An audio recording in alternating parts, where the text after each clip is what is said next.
Hi, everyone. My name is Matt Shedd, a DeKalb resident and the host of Shakira's Corner. This is a show where we discuss pertinent agenda items from the Board of Commissioners meetings with Commissioner Chakira Johnson, as well as share community updates from District 4 of DeKalb County. In addition to serving on the Board of Commissioners, Commissioner Johnson is also a member of three county committees: the FAB Committee, which handles finance, audit, and budget; the ERPS Committee, which handles employee relations and public safety; and the PWI Committee, the Public Works and Infrastructure Committee. Commissioner Johnson has five focus areas for District 4 of DeKalb County, and those are housing, infrastructure development, youth development, Memorial Drive revitalization, and services for new Americans. Today, we are very excited to welcome DeKalb County's Interim Police Chief, Gregory Padrick, as our guest this episode. I'll be facilitating a conversation between Chief Padrick and Commissioner Johnson on issues relevant to DeKalb residents and District 4 specifically. But before we get to that conversation between the two of them, I wanted to ask Chief Padrick a few questions one-on-one for us to get to know him a little bit better and his approach to the job. Chief Padrick, thank you so much for joining us. And before we invite Commissioner Chakira Johnson on, we just wanted to get a little bit about your backgrounds and about your experience as a police officer. But specifically, would you mind sharing with us about the moment you decided to become a police officer and enter public service? Yes, good morning, and thank you for having me. So I grew up in the area, the DeKalb County area. I went to Dresden Elementary School, Ashford Park Middle School. As a child, my parents moved away for a brief time, and for about 6 months, then we moved right back to the Atlanta area, and we lived off of South Norcross Tucker near Pleasantdale Road. Uh, so this area is been very good to me. I've always enjoyed it growing up. After I graduated high school, I joined the United States Marine Corps. I reached the rank of sergeant in the Marine Corps, where I served as a machine gunner. And then after my active duty service, I came back home to the DeKalb County community, and extending my sense of duty and sense of service, I applied only with the DeKalb County Police Department. The only agency I applied for. I was fortunate enough to be hired in 1997. So I started my career with the DeKalb County Police Department in 1997.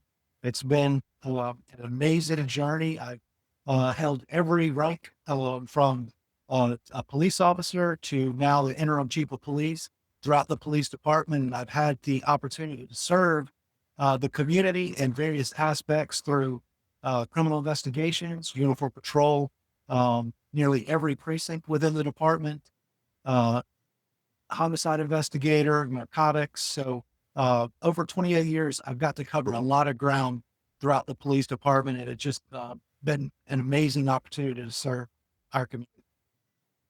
Well, what a great lead up to overseeing everything, really getting to know the ins and outs of every department and every position.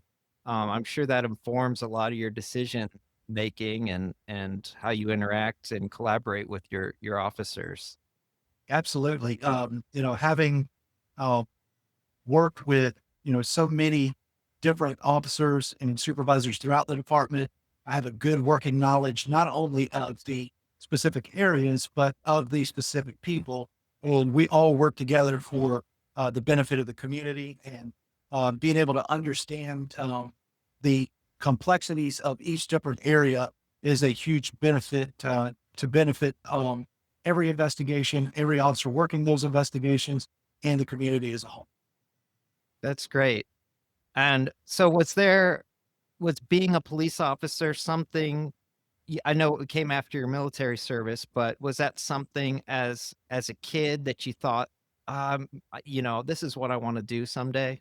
Yes, absolutely. Even when I joined the Marine Corps, my goal was to be in the military police function of the Marine Corps.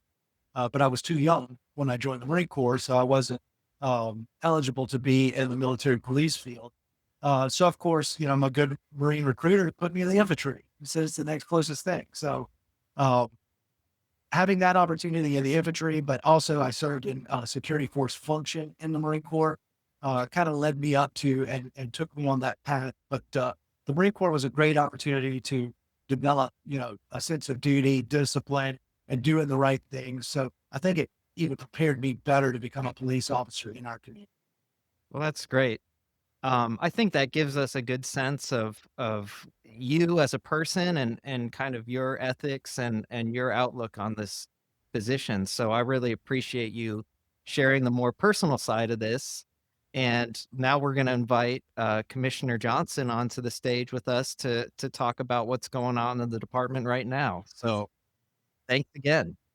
Thank you. Great. All right. Well, and Commissioner Johnson, of course, great to see you. Good to see you too, Matt. Excited to have you here, Chief. Thank you for getting on the podcast with us. Yes, ma'am. Thank you for the invitation. Yes, sir. All right. Chief Padrick, could you start by describing how the new real-time crime center operates? And could you both comment on what it brings to DeKalb County's public safety? Yes. So the DeKalb County Police Department has embarked and made significant strides in modernizing public safety through DeKalb County through the creation of a state-of-the-art real-time crime center. So this initiative represents one of the most transformative efforts we've seen in a long time, maybe in the department's history. What the real-time crime center is going to do, and it should go live by the end of the year, is it's going to integrate live camera feeds, license plate recognition, and be able to give real-time analytics to officers and detectives to provide actionable intelligence before they even arrive on scene in most cases. It helps us prevent crime. It helps us solve crime. It helps us better allocate our resources to be more efficient and enhance both public safety and officer safety. And through the support and the investments made by Madam CEO Chakira Johnson and the Board of Commissioners, we are going to be, the DeKalb County Police Department and DeKalb County as a whole is going to be at the forefront of public safety innovation, not only in this region, but I possibly believe that it's going to be across the entire country. So with the leadership of the commissioners, Madam CEO, this commitment to this technology-driven policing is positioning DeKalb County as model for modern, data-informed law enforcement and police. Yeah, so thank you, Chief. I mean, we're so excited on the Board of Commissioners on being able to support this initiative for all the great reasons. When it came to us, I think it was just last month, it came to the ERBS committee, which is, handles the public safety first, and then to the full board, and was approved unanimously. I mean, it's a game changer for DeKalb County. I think it's really going to elevate our police department. I think it's going to help us with our recruitment. It's going to help us with our safety and crime issues. So I'm just really excited to be a part of this, and I'm grateful to Madam CEO and Chief Padrick for having the foresight to bring this to us and for us to be able to implement it. It's just going to be a good thing for DeKalb. And I will note that District 4 was one of the first districts to get flock cameras in DeKalb County. So we like to kind of say we're on the forefront and just look at how far it's gone so far. So really excited. I'm gonna go check in. Okay, see you in a little bit. Yo, this is a nice car, man. Thanks, sir. Where are the keys? I don't think so, man. Oh my God. Just take it. Shovel, dude. They're in the car. What happened? Are you okay? 911, what's your emergency? Yeah, my car just got stolen. Is anyone hurt? Good. Call coming in. What type of vehicle is it? It's a tan Challenger.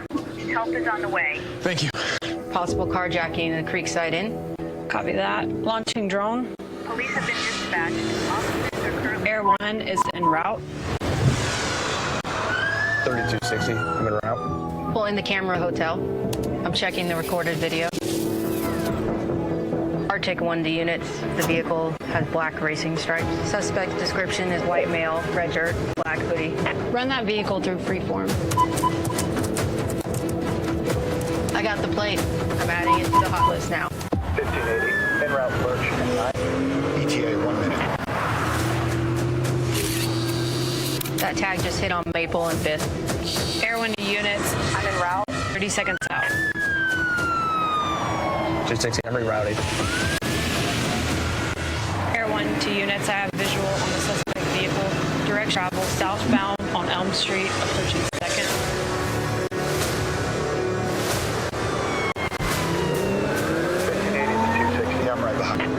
vehicle is pulling to the park on Maple and 5th. 3260 headed towards the east entrance. Suspect vehicle has Stopped at the east end of the park. suspect. Is still in the vehicle.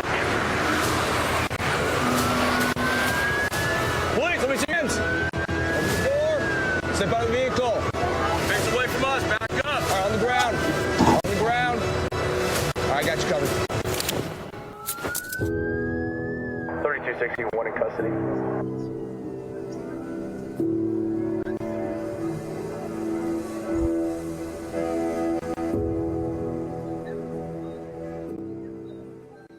Commissioner Johnson, you just mentioned District 4 being at the forefront, the first to fund the flock camera network within unincorporated DeKalb. I know that former Commissioner C. Bradshaw allocated a total of $108,000. Chief Padrick, how has that initial investment influenced the implementation of the system? I mean, I think that, it put us at an advantage with an early commitment from District 4, and it demonstrated the strong leadership and set the foundation for what we are growing into today. By that allocation, it gave us the opportunity to deploy these cameras on a small scale, to test these cameras, see if they were effective, see if they were important for public safety, which proved to be true. And it's allowed us to really expand from there. So without those investments from the core, we would have been a little bit further behind. District 4 always on the cutting edge. That's great to hear. And, I also want to talk a little bit about the drones. The county's new drone system has been getting some attention. Chief Padrick, could you tell us a little bit how drones are currently being used and, what kind of situations they're most helpful for? Yes. So when people think about drones, they typically think about the drones where, you pull it out of the box, set it on the ground, and then you have a remote control or some type of handheld device to fly that drone. Our drones are a little bit different. In law enforcement, we call it DFR, drone is a first responder. So what we're able to do is mount these drones in strategic locations throughout the county. We get FAA licenses for the drone operators, and there is no handheld camera, but they will be able to be operated from a position in time, from a position inside the real-time crime center that allows us to deploy centrally from the real-time crime center throughout the county. So in this package that we're putting forward, once we're fully up and running, we'll have 4 drones strategically placed throughout the county. And this will help us on missing person cases, large crowd gatherings, any violent crime incidents. It gives us the intelligence before the officers even arrive on scene so that we can strategically place our resources before officers even get there. So, Commissioner, have you been hearing any sort of community feedback on this? We've gotten some questions on the drones, but also just in general, like the data storage and who will have access to it. So overall, I think the information and the response we've seen has been positive, but we have gotten some people who've asked questions. Will it have face recognition? Who has access to the data storage? So just, general wanting to make sure that the data is being used safely and we're safeguarding people's identities and only using it for the proper ways that it should be used.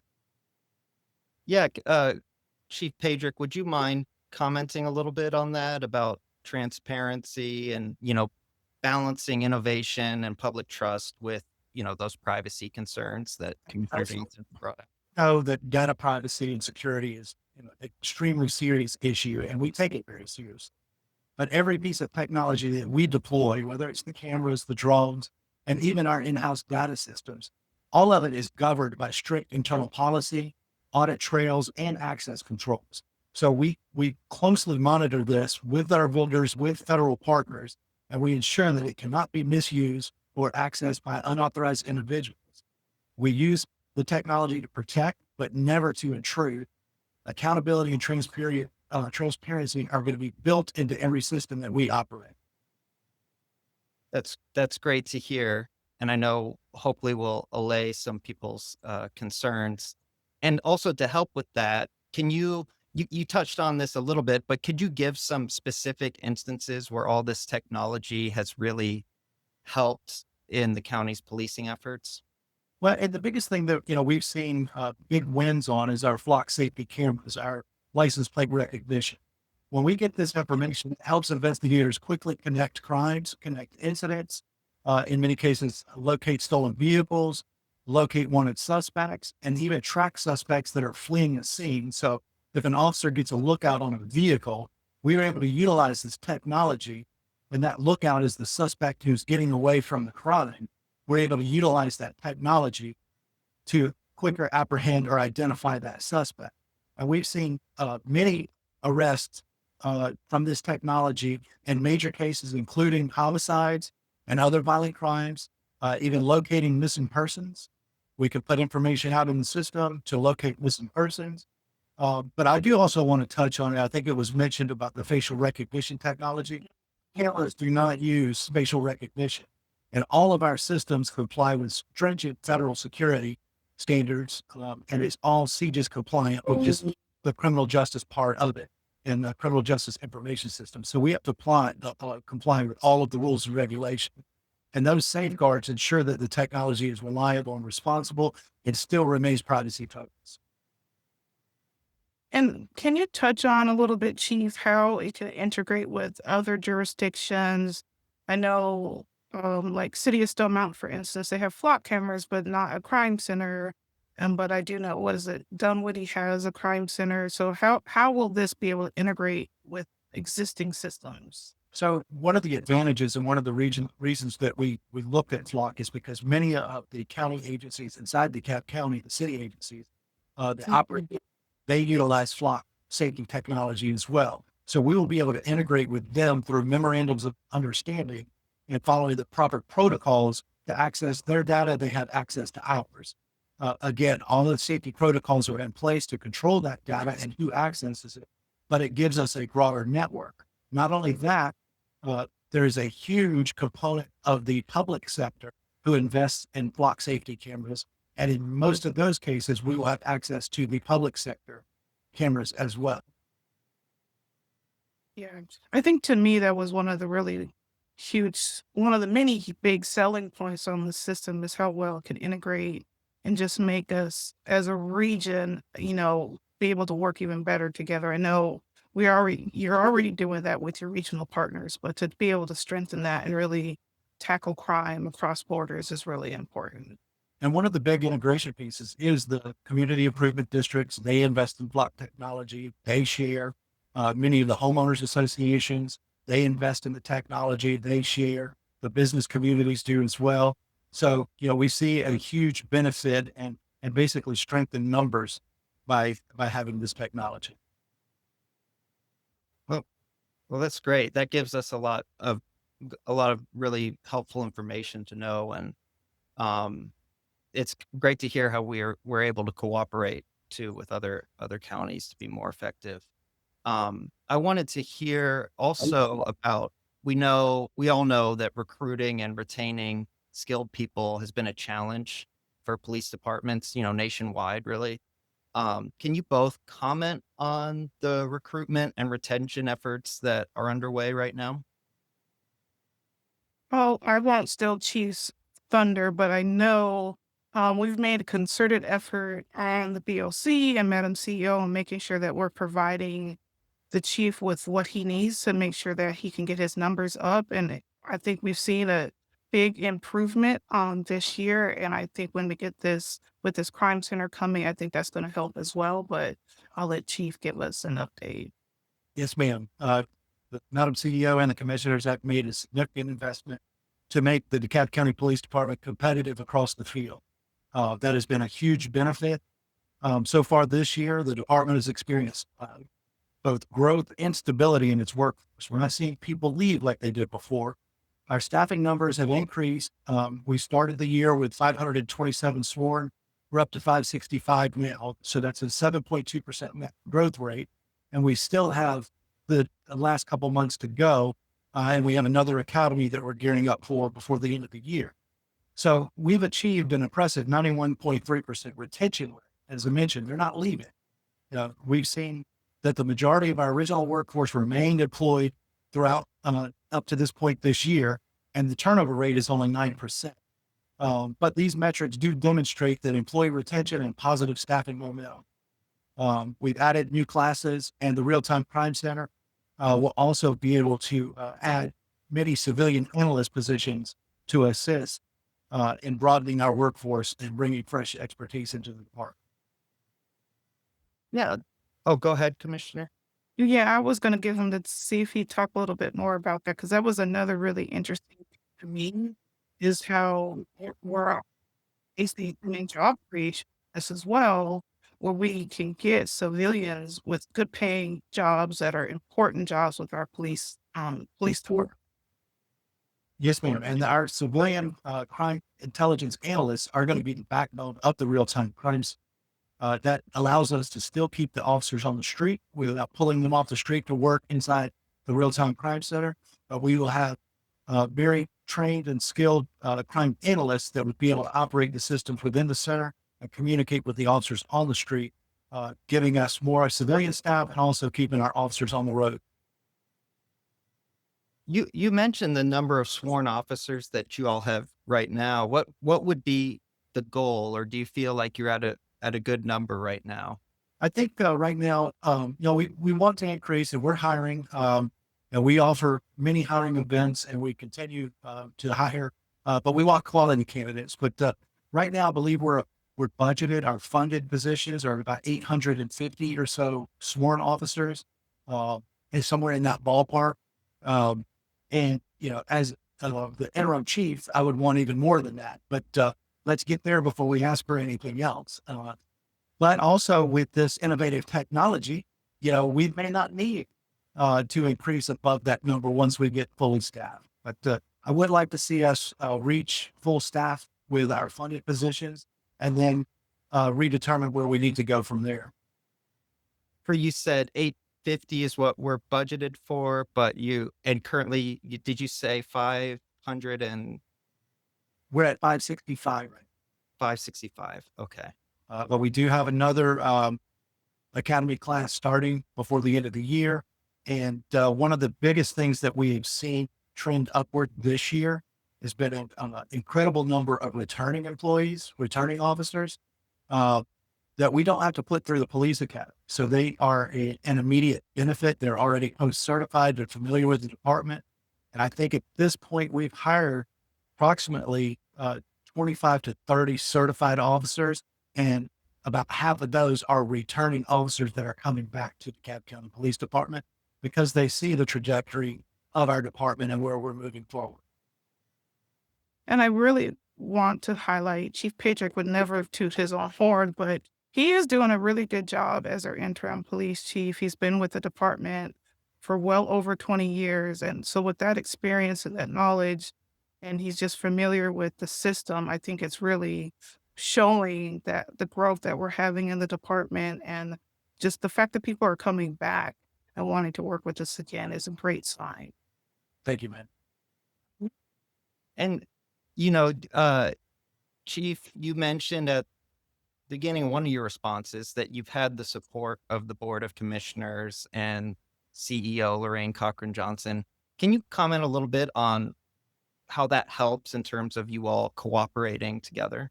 Well, I think it's very important because it's all in the interest of public safety. We all want to see DeKalb County flourish. Any crime is too much. And one of the things I see within the department is the officers and the staff of the DeKalb County Police Department see that support as well.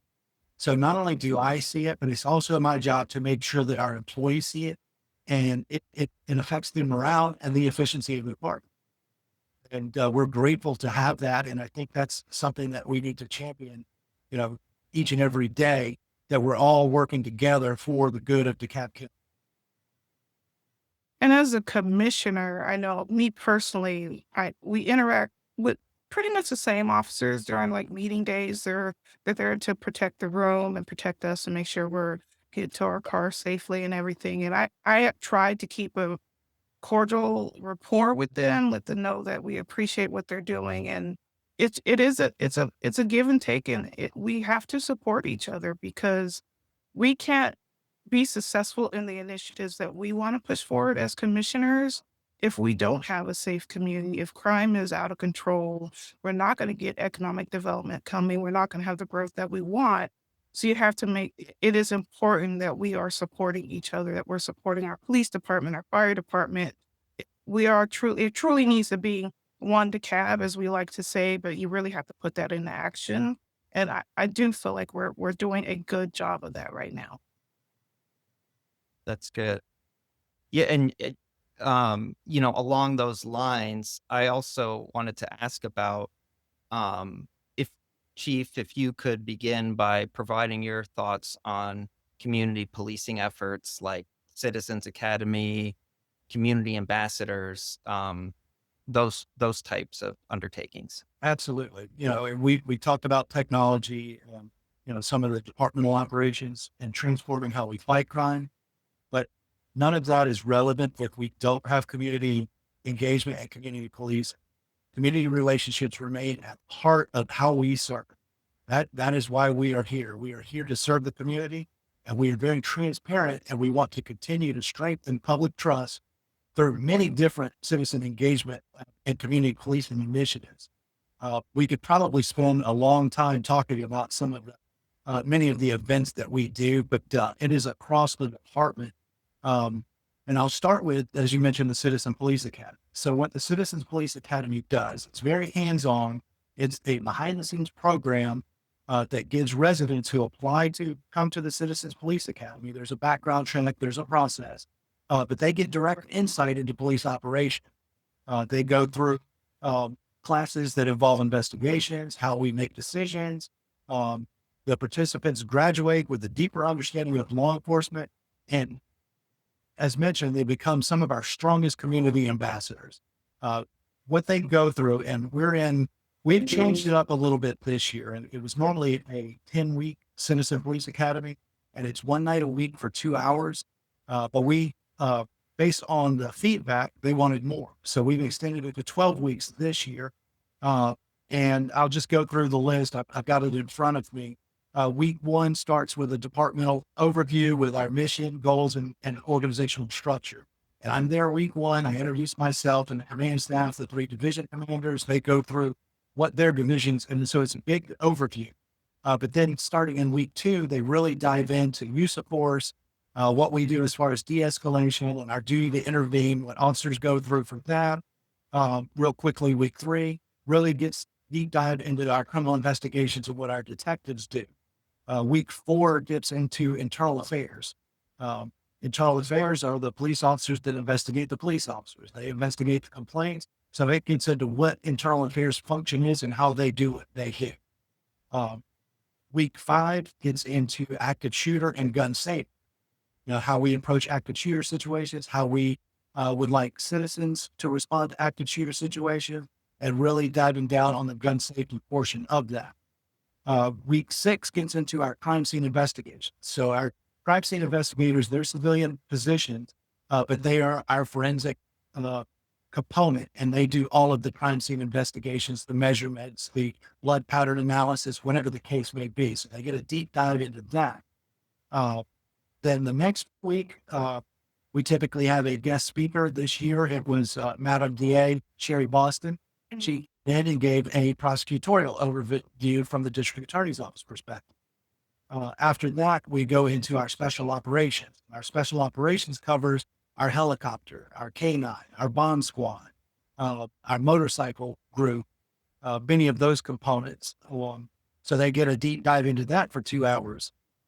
Then after that, we go into our community service aids and open records processes, what their functions are. And then that week, they also get what we have is virtual reality scenarios, where they'll wear the virtual reality headgear that we have, that we put officers through situation incidents and how they have to respond. And it's a virtual reality simulation for them.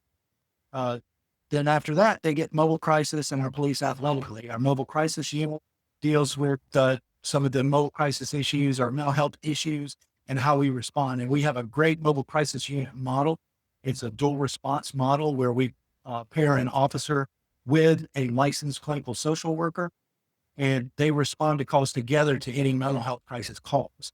So we have expert in the mental health field, and our officers that are paired in the mental crisis unit, they get additional training. And even with that, our entire department is crisis intervention trained as well. And then this year, one of the weeks that we added is with our E911, we give them a tour of our E911 center. We bring them to police headquarters where our E911 is. They get to see that operation personally, and we added the component for the real-time crime center this year so that they see where that's going to be and what that's going to look like.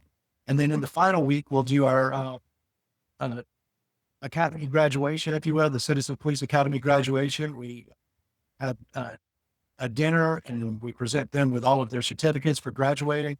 And that's where we get a lot of the feedback that they provide. So we've seen a lot of repeat customers, and many of them have even offered to join a different program that's called Volunteers in Police Services. So that's just Citizens Police Academy. Every month we have 4 precincts, and every precinct you'll see Majors Night Out events in the community. You'll see Coffee with a Cop in all 4 precincts.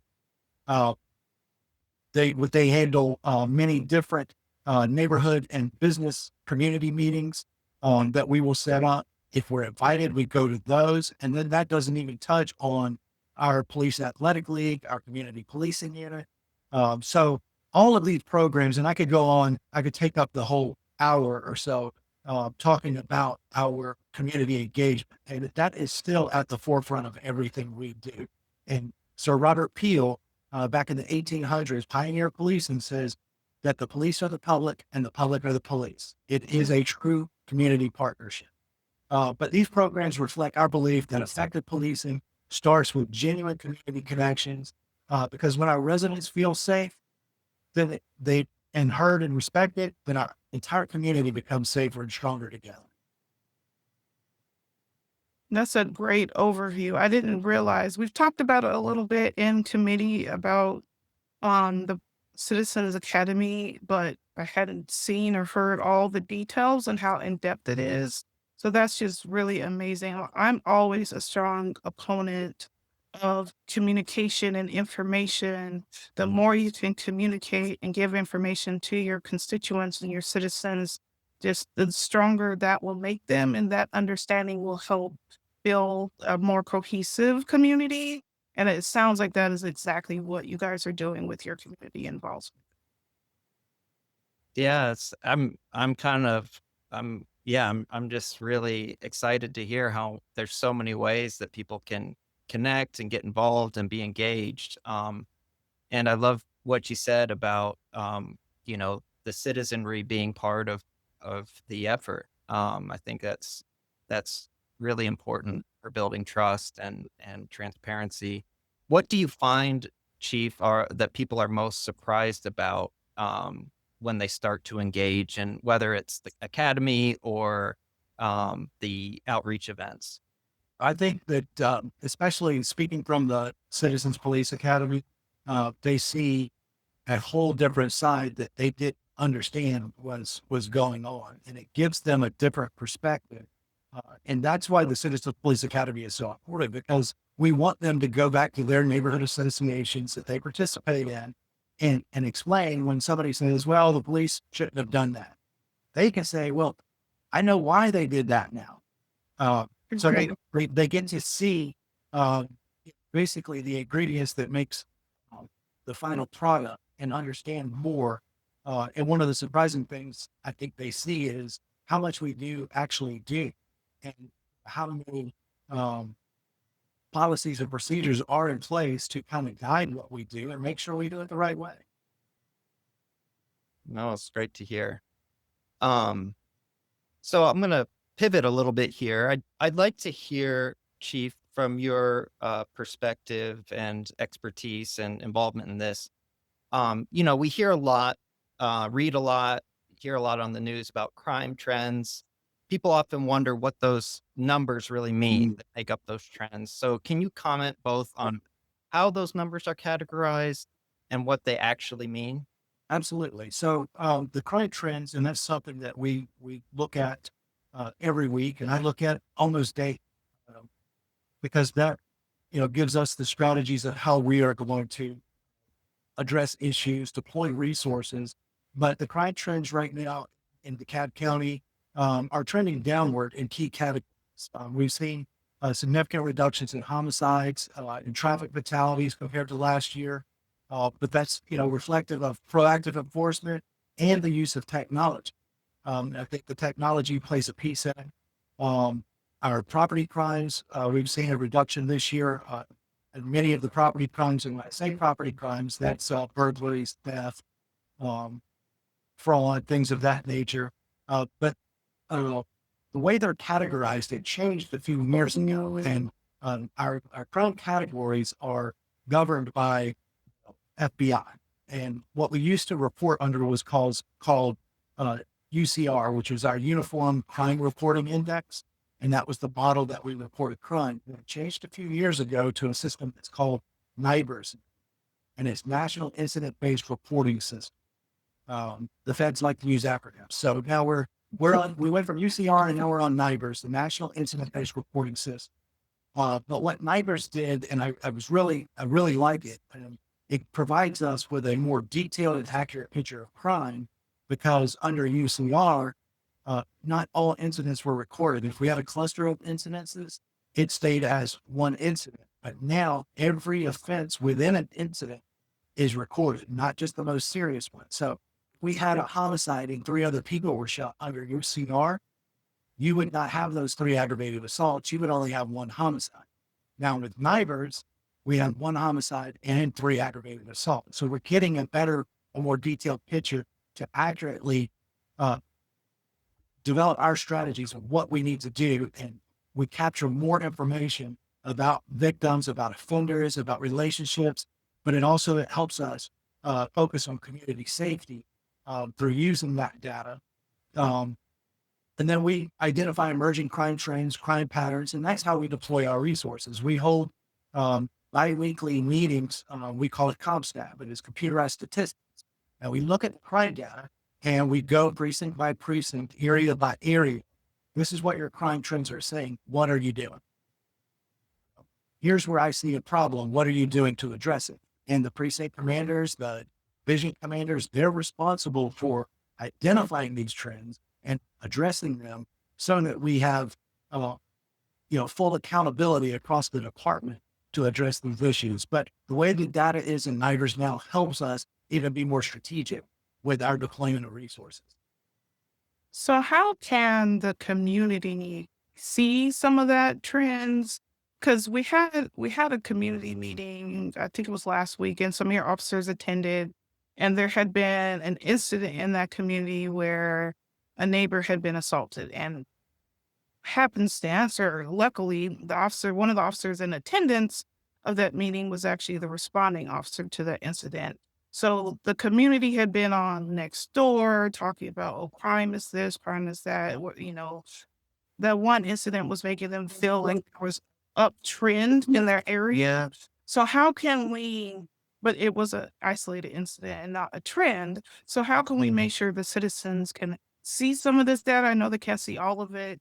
Some of it's probably sensitive, but so that they can get an understanding that, one crime might happen in the area, but one crime does not equal a trend. Right. So that's definitely something that is easily done. All we need to do is be invited to that meeting and say, hey, bring the crime numbers. This is what I see going on in my neighborhood specific to car break-ins or assaults or car thefts. I think, it's really bad. So bring the numbers to the meeting and tell me where we're at. And are there clusters in our area that you've noticed? Give us a few days and we will pull that data specific to that area, because we can, I see the whole department. Then it's broken down by precinct, but we can break it down to neighborhoods.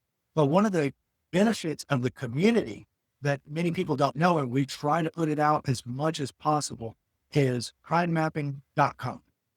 Okay. Called crimemapping.com. You can go on to anybody can go on to crimemapping.com. Our information, it doesn't get specific because we don't want to, jeopardize the integrity or any privacy issues. but all crimes reported are filtered into crimemapping.com.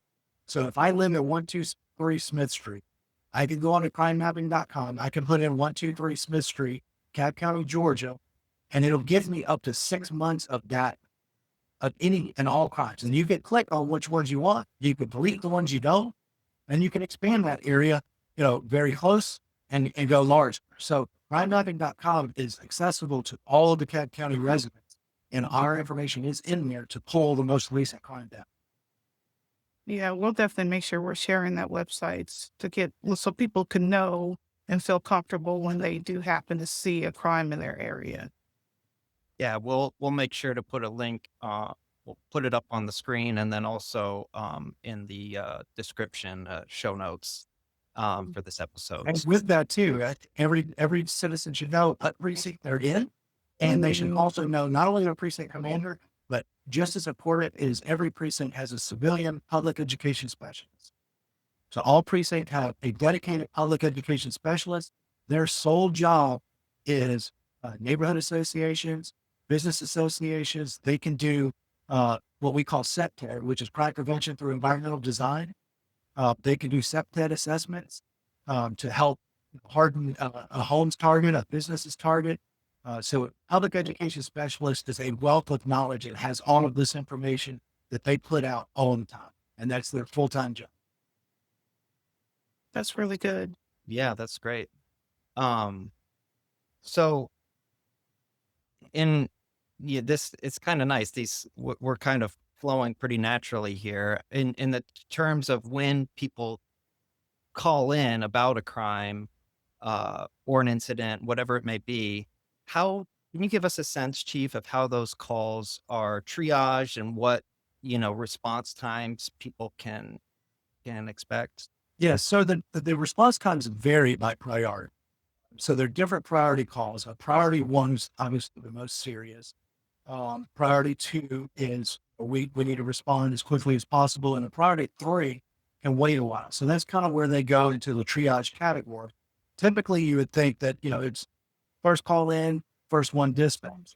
But depending on the severity, emergencies like active violence, they'll receive an immediate response. So if you called in to report that your cell phone was lost or stolen, you want an officer to write a report, we get an active violence call. If an officer was en route to that, now they're going to the active violence call.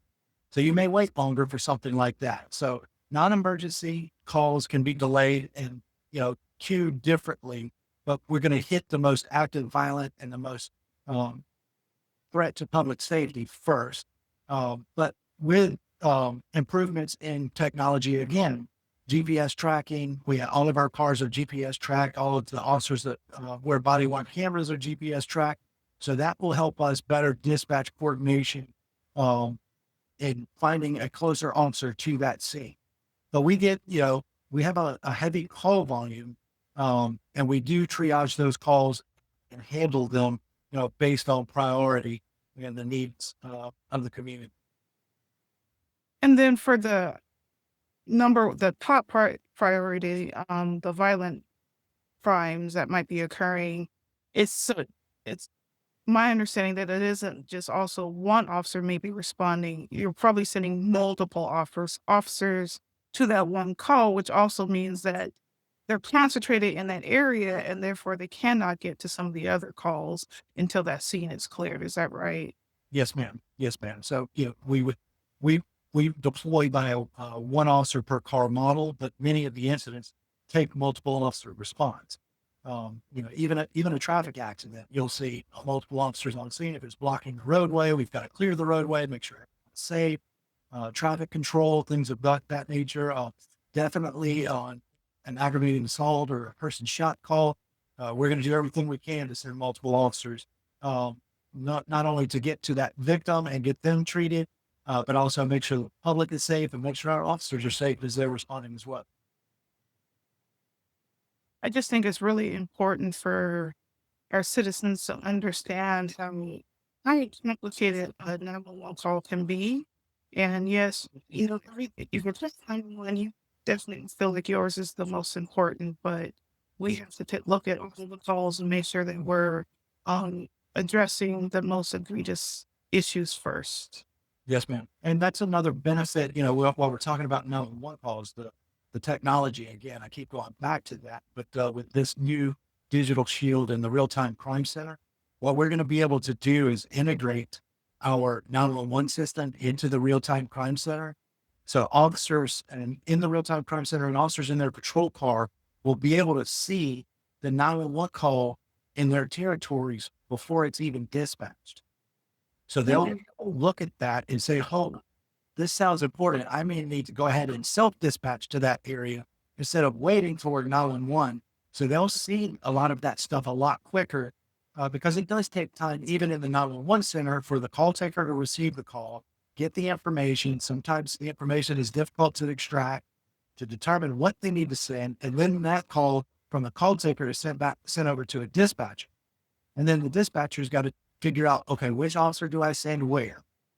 So it takes down a lot of that time where in the real-time crime center, we'll basically have live 911 in the real-time crime center. The officers will have access in their patrol cars as well.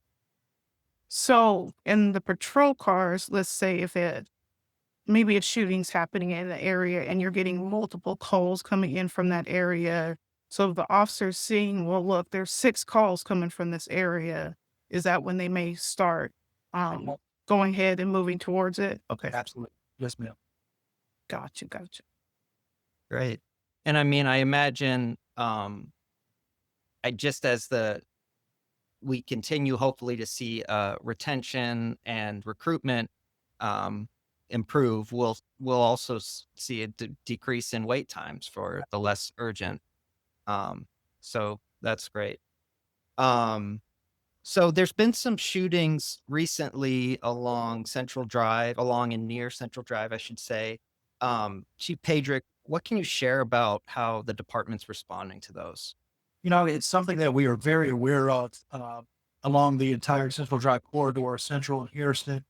Even at my time, it's been a lot of years ago, but I was the precinct commander for Tucker Precinct, and this was in my precinct. And, we had challenges then, and it continues to be a challenge.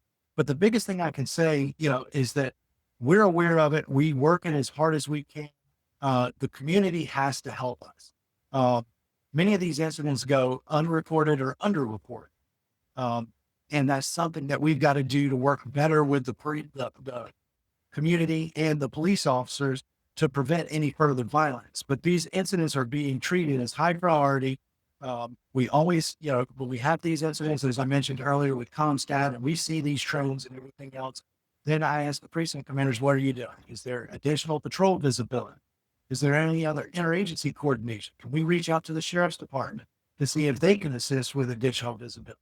The marshal's office, is there any other technology that we can deploy to assist us? We have mobile cameras, mobile trailer cameras that we could put out there that gives us surveillance. That helps us, the cameras and technology helps us a lot of times on the investigative end. What I would like to see more of is the preventive portion of it. Let's prevent it before it happens instead of solve it after. So that's one of the things that we really try to focus on. But the biggest thing is, deploying the resources, getting investigative support out there. And one of the things that, again, with this real-time crime center and this entire digital shield package, we'll be able to deploy what we call gunshot detection. So as I mentioned, some of these cases are underreported. People hear gunshots and they don't call the police anymore. We can deploy gunshot detection technology, which is like radar, I guess. And with those gunshot detection systems, even though nobody calls 911, we may get that shot was fired at that location and go ahead and dispatch somebody absent a 911 call. But it'll also speed up if there was somebody shot and it takes them a while to even call 911. If they choose to call 911, we can still deploy and even get our camera systems up and running a little bit quicker. So gunshot detection technology will be a part of it that could be considered in that area. And we look at the crime data again to determine where we're going to deploy those gunshot detection systems. So for the gunshot, and I'm glad you brought that up because we hadn't talked about that piece of it yet, but it does feel like in this area, it really could be helpful. For the gunshot detection, are those Are you able to have them more mobile where you can move them around to kind of hotspot areas, or will they be more permanent? They would be more permanent. I would have to look at the exact contract on how often we could move them. I think there is movement built into the contract, maybe annually. And then if we tried to move them, it would be at our expense after that, because it does cost a lot to get those deployed and get the triangulation and all the radar systems to where we can actually identify and geolocate, where the gunshots are coming from. But I'd have to look at the contract to see how it was written, how often we could move those. But those aren't like the mobile trailer cameras. The gunshot detection is more permanent, but within this contract, we know that a lot of this technology is going to move crime. It may move it out of that area, but I don't think it's going to completely eliminate it. So we do have to have the ability to redeploy our resources when we see crime. That's good to know. Yeah. And that was kind of my question, if it was like the mobile camera units, but it does make sense with all the technology you needed it to help triangulate and all the fancy stuff that's needed for the shot spotter, that it would need to be more permanent. Commissioner Johnson, while we're on the topic of Central Drive, do you want to share anything about conversations you've had with community members or businesses? Is there anything that's come up? There's been a couple things that have come up along Central Drive. So there is a new church in the area. There's a large church there that had kind of been vacant for a while. So it's reactivated, which is, it's been good, but also it's caused some issues. So police has had to help with traffic in the area, but I think having a large active church could help deter and help with some of the resources that might be lacking in the area. And then we had earlier this year, a few months ago, a rezoning case come up, or a SLUP, might have been a SLUP, where there's a vacant gas station on the corner of Central and Harrison, and they were trying to get a new gas station and also liquor license. And the community was absolutely against it, because I think we looked in along Harrison Drive for within a mile, there's like 7 gas stations serving liquor and alcohol. So the community input that I'm receiving in that area is really trying to make sure that we're cognizant of what's going on in the area. Let's not cause or add anything that might add to the problems, but let's do what we can to create services and positive impact in the area, but not create anything that might be negative or, make it worse than it already is. Gotcha. Yeah. So last main topic before we wrap up here is Memorial Drive. Now we know that that's been a big focus area for you, Commissioner Johnson, the revitalization of Memorial Drive. And, along with that go public safety initiatives. So what does success look like for each of you when it comes to making Memorial Drive safer and a thriving corridor for residents and businesses? I definitely think it goes hand in hand with our law enforcement community, because we need to make sure that it is a safe environment for businesses to come in and for people to go to those businesses. So, we've had a lot of closures along Memorial Drive in District 4 and along Memorial Drive with grocery stores. I think within District 4, I think we've lost 4 drugstores this year. Not quite certain, exactly really what the reasoning is, but sometimes you do hear it is crime or it's safety. So for us to really have a thriving, revitalized Memorial Drive, it also has to be safe, welcoming, and inviting. So that's another reason why it's so important for us to stand with our police department, support them so that they can provide the services and the safety that we need here in the community, so that we can do the work that we want to do to revitalize Memorial Drive. Yeah, Chief, do you want to comment on Yes. Memorial Drive? On a personal note, I'm very excited, to see renewed attention to this corridor. I remember as a child, uh, being able to go out to dinner with my parents in the evening, and Memorial Drive is where we went. And it was a vibrant, safe, economically strong area. And I would love nothing more than to see that return, because that's a fond memory for me. Our monthly dinners out was along the Memorial Drive corridor.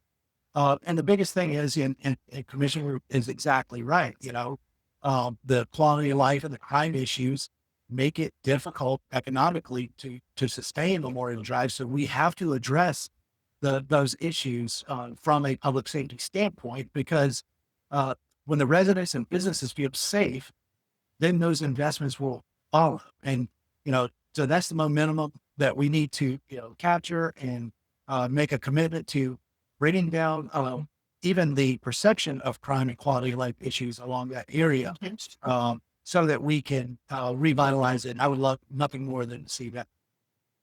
And Chief is already supporting us in that. So we have internally with departments in our office, we have monthly or bi-monthly Memorial Drive corridor update meetings, and we always have an officer attending those who's patrolling and is well aware of Memorial Drive. So it's already where, and these meetings have been going on for a couple of years. So we're laser focused and trying to do whatever we can collectively to revitalize Memorial Drive. Just like Chief was saying, we want to be able to have it be that shining star again. And, the first Applebee's is still there. The old tax commissioner's office is where the first Home Depot was. So, there's a lot of history along Memorial Drive, and it's the heartbeat of DeKalb County, and we've got to bring it back. I'm wondering if there's some parting thoughts you all want to leave people with as some takeaways from this conversation. I'll let you go first, Chief. More than anything, thank you for having me. I think as this information gets out to the public in whatever format we can get it out, we're winning, because an informed public is on our side and will be a safer public for us all. And then do want to take a opportunity to just again say, it sounds cliche, but to the public, if you see something, say something. That always helps. It may seem minimal to you, but it may be that piece we need to address something bigger. And then finally, we're excited about the momentum within the police department. I think morale is on an upward trend. I think the trajectory is good in serving the community, and we are hiring. So if anyone's interested, DeKalbPolice.com, you can get an application there. We do hiring events all the time as well. Thank Great, you, Chief. thank you. Commissioner Johnson? And yes, I will say I learned a lot today as well, Chief. I really appreciate you coming on, and information is so key for our growth as a community. And I knew we do a lot in our community, but hearing all of it and the details of the Citizens Academy is really cool.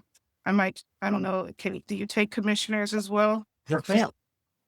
Yeah. Sounds like fun. I think I might try and join if I can get it into the schedule. But I think that was one of my big takeaways is just, there's so much that even sitting on ELPS committee where we handle public safety that I still need to learn about our great police department. So thank you, Chief, again for being on today. Thank you for having me, and thank you for all you do and for your support as well. Yeah, it was an honor getting to spend this time with you, Chief. And Commissioner Johnson, to take us out, will you tell folks how to find you? Yes, if you need to ask me any questions, the best way is to shoot me an email. And that is shakira@DeKalbCountyGA.gov. We are also on social media. Our handles on Facebook and Instagram are @Commissioner Chakira Johnson. We are on Blue Sky or X as @Commissioner CJJ. Please also consider subscribing to our YouTube channel right here. If you do find this podcast helpful, if you want to know when a new podcast is released, just remember to hit the bell icon so you can receive notifications in the future. And again, I just appreciate everyone tuning in. And then we look forward to sharing more information on our next episode. And again, thank you, Chief, for being our second guests here on the podcast. Thank you, ma'am. All right. Yeah. Thank you both. And we'll see you all next time. Bye, everybody. Bye-bye.